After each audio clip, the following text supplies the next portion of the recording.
Hello hi నమస్తే అండి. ఈరోజు తీపి అన్నం చేస్తున్నాము. 1 కిలో రైస్ అండి, 1 కిలో బియ్యం కడిగి నానబెట్టి అన్నం వండుకోవాలి. 1 కిలో రైస్కి 1 కిలో బెల్లం కరగబెట్టి దాంట్లో ఏమన్నా అది రాళ్ళు ఏమన్నా ఉంటే పోవటానికని కరిగించి పెట్టుకున్నాము. నెయ్యి అండి, నెయ్యి 200 గ్రామ్స్ నెయ్యి పట్టింది దీంట్లో. ఇప్పుడు అది తీపి అన్నం కోసం పెద్ద కళాయి పెట్టుకున్నామండి పొయ్యి మీద. ఇప్పుడు నెయ్యి వేస్తున్నాను.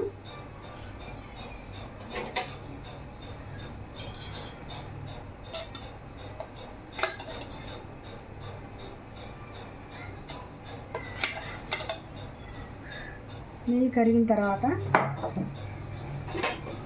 దీంట్లోకి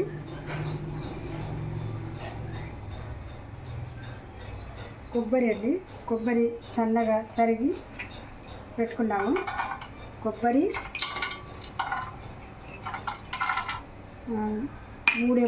4 యాలక్కాయలు, 4 లవంగాలు, జీడిపప్పు అండి, జీడిపప్పు సన్నగా తీసి పెట్టుకున్నాను తరిగి.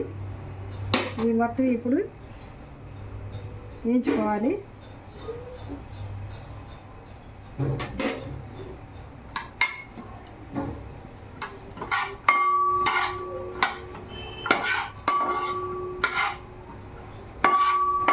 కొబ్బరి మరీ డార్క్ కాకుండా కొంచెం లైట్గా వేయించుకోవాలి. దాంట్లో జీడిపప్పు లైట్గా దూరగా వేగిన తర్వాత ఇప్పుడు ఈ బెల్లం స్టవ్ సిమ్లో పెట్టుకొని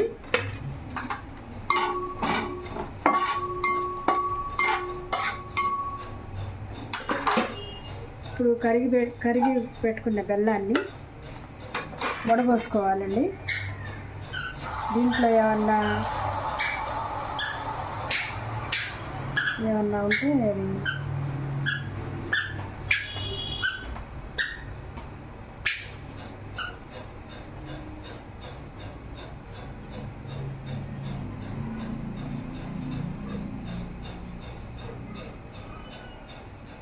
ఏమన్నా ఉంటే దీని లోపలికి వచ్చేస్తుంది.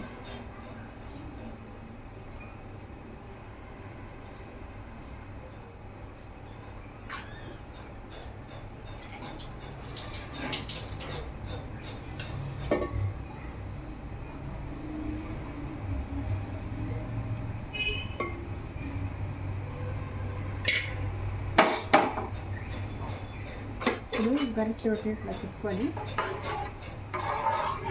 మంటని సిమ్లోనే పెట్టుకోవాలండి, హైలో పెట్టుకోకూడదు. ఇప్పుడు ఈ అన్నాన్ని తీసి కొద్దిగా దీంట్లో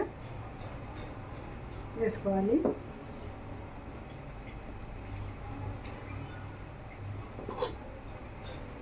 మీరు కొద్దిగా చేసుకోవాలంటే 1 కప్పు అన్నానికి 1 కప్పు బెల్లం సరిపోతుంది కరెక్ట్గా. కొంచెం చేసుకోవాలి అనుకున్న వాళ్ళు సరిపోతుందండి, కరెక్ట్గా సరిపోతుంది. ఇలా మొత్తం అంతా ఇలా వేసుకొని కలుపుకోవాలండి అన్నం.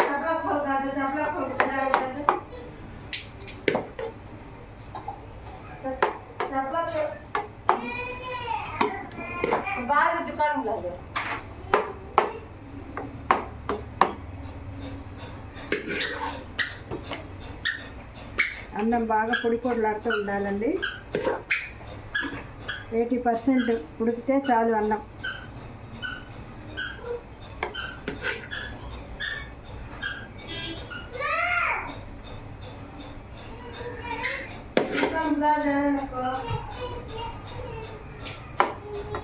ఇలా వేసుకొని మొత్తం కలుపుకొని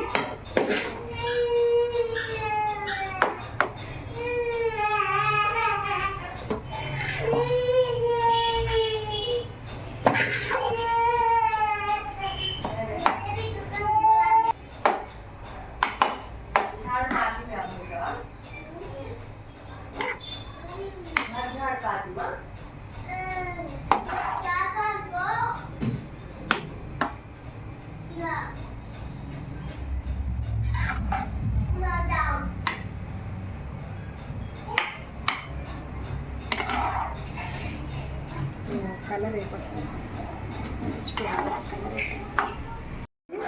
ఇలా వచ్చింది, చాలా బాగుందండి.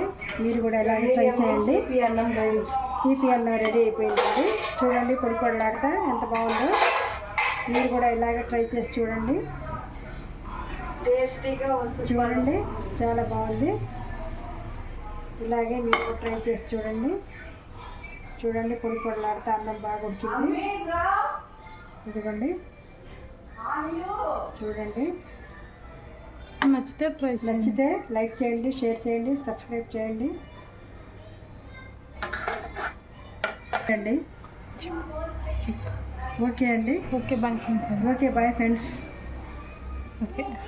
వీడియో నచ్చితే లైక్ చేయండి, షేర్ చేయండి. మరి